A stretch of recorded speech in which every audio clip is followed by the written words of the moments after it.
नमस्कार। आइए अर्धवार्षिक मूल्यांकन परीक्षा 2024 के हल प्रश्न पत्रों की कड़ी में देख लेते हैं आज कक्षा 6 का विज्ञान। कक्षा 6 के लिए विज्ञान विषय का यह प्रश्न पत्र है। पहला प्रश्न है, रिक्त स्थानों की पूर्ति कीजिए। इसमें कुछ शब्द कोष्ठक में दे दिए गए हैं और उन्हीं में से रिक्त स्थानों की पूर्ति करनी है। जो जंतु केवल पौधों तथा उसके उत्पाद खाते हैं, इसका सही जवाब है शाकाहारी कहलाते हैं। विटामिन ए की कमी से कौन सा रोग होता है? ये रतौंधी ही इसका सही जवाब होगा। पदार्थ जिनसे होकर वस्तुओं को देखा जा सकता है, ये कहलाते हैं, तो ये पारदर्शी कहलाते हैं। समुद्र के जल से नमक किस विधि द्वारा प्राप्त किया जाता है? तो इसे वाष्पन कहा जाएगा। और फूल का नर भाग क्या कहलाता है? तो यह पुंकेसर कहा जाता है। इस प्रकार से ये सभी सही सही रिक्त स्थानों की पूर्ति हो गई। अब अगला प्रश्न देखते हैं, जो है सही गलत करने वाला। सही कथन पर सही का चिन्ह लगाएं और गलत कथन पर क्रॉस का चिन्ह लगाना है। फूल पौधे के जनन अंग होते हैं, ये बात बिल्कुल सही है। फूलों में ही नर और मादा संरचनाएं बनी हुई होती हैं। शक्कर जल में घुलनशील है, ये बात सही है।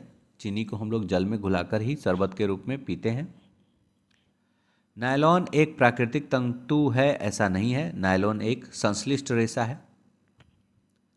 अल्प रक्तता आयरन में या लौह की कमी जो खून में होती है, अल्प रक्तता यानी खून में आयरन की कमी होती है, तो ये बात सही बात है। खून में आयरन की कमी को ही अल्प रक्तता कहते हैं।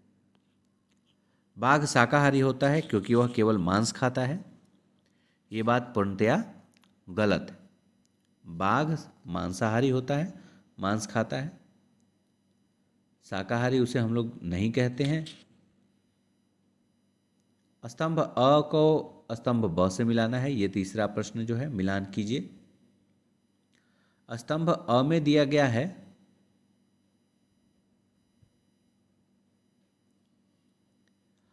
आयरन की कमी। आयरन की कमी से रक्त का जो अल्प रक्तता कहते हैं। जल में विलीन गैस ऑक्सीजन है, जिसका उपयोग मछलियां सांस लेने में करती हैं। फूल का मादा भाग क्या कहलाता है? तो वो स्त्री केसर है। चमक वाले पदार्थ क्या होते हैं? तो ये प्रायः यह धातु होते हैं। प्रायः लगाना आवश्यक है क्योंकि शीशे में भी चमक होती है। विटामिन सी की कमी से स्कर्वी रोग होता है, जो मसूड़ों में खून आने लगता है। अगला प्रश्न चौथा है, जो लघु उत्तरीय प्रश्न। इसमें लगभग 20 शब्दों में उत्तर देना है। दूध से निर्मित भोज्य पदार्थों के नाम लिखने हैं। तो दूध से निर्मित कुछ भोज्य पदार्थ हैं: दही, छाछ, खोया, पनीर, घी, मक्खन, रबड़ी और आइसक्रीम। आइसक्रीम भी कई दूध से बनाए जाते हैं, इसका जिक्र किया जा सकता है। इसके लिए जो ऑप्शनल प्रश्न है या में कि हमारे भोजन का मुख्य पोषक तत्वों के नाम लिखना है। तो हमारे भोजन के मुख्य पोषक तत्व हैं कार्बोहाइड्रेट, प्रोटीन, वसा, विटामिन एवं खनिज लवण। कार्बोहाइड्रेट, प्रोटीन, वसा, विटामिन एवं खनिज लवण। और जल भी हम लोग पीते ही हैं, जो आवश्यक है। भोजन का भी वो आवश्यक अंग है। रुई तथा जूट पादप के किन भागों से प्राप्त होते हैं? रुई को कपास के फलों से, जो फूटने पर फूल की तरह लगते हैं, तथा जूट और पटसन के पौधों के तने के रेशे से प्राप्त होता है। रुई कपास के पौधों के फूल से तथा जूट पटसन के पौधों के तने के रेशे से प्राप्त होता है।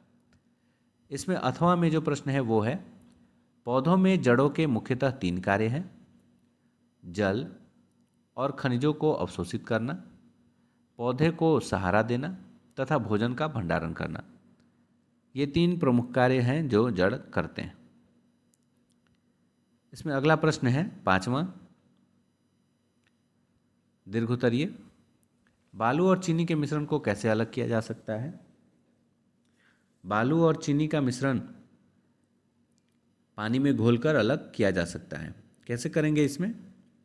बालू और चीनी के मिश्रण को अलग करने के लिए पहले बालू और चीनी को जल में मिलाएंगे। रेत तली में बैठ जाएगी और पानी के साथ घुलकर चीनी एक घोल के रूप में प्राप्त होगी। पुनः वाष्पीकरण के द्वारा जल से चीनी प्राप्त हो जाएगी। इसी के लिए अथवा में जो प्रश्न है वो है, विलेय एवं अविलेय से आप क्या समझते हैं? वे पदार्थ जो जल में घुल जाते हैं विलेय पदार्थ कहलाते हैं, जैसे चीनी। वे पदार्थ जो अधिक समय तक हिलाने पर भी जल में नहीं घुलते हैं अविलेय पदार्थ कहलाते हैं, जैसे कांच का टुकड़ा, सिक्का, कोयला और लकड़ी, बांस इत्यादि। ये थे कक्षा 6 के विज्ञान प्रश्न पत्र के हल उत्तर। आगे की वीडियो में बाकी भी विषयों के हल प्रश्न पत्र उपलब्ध कराए जाएंगे, इसलिए इस वीडियो को बहुत ज़्यादा शेयर कीजिए और इसको सब्सक्राइब करके रखिए, ताकि आपको शिक्षा जगत की सभी जो डे टू डे लाइफ की जो ज़रूरत की वस्तुएं हैं वो प्राप्त होती रहें। धन्यवाद।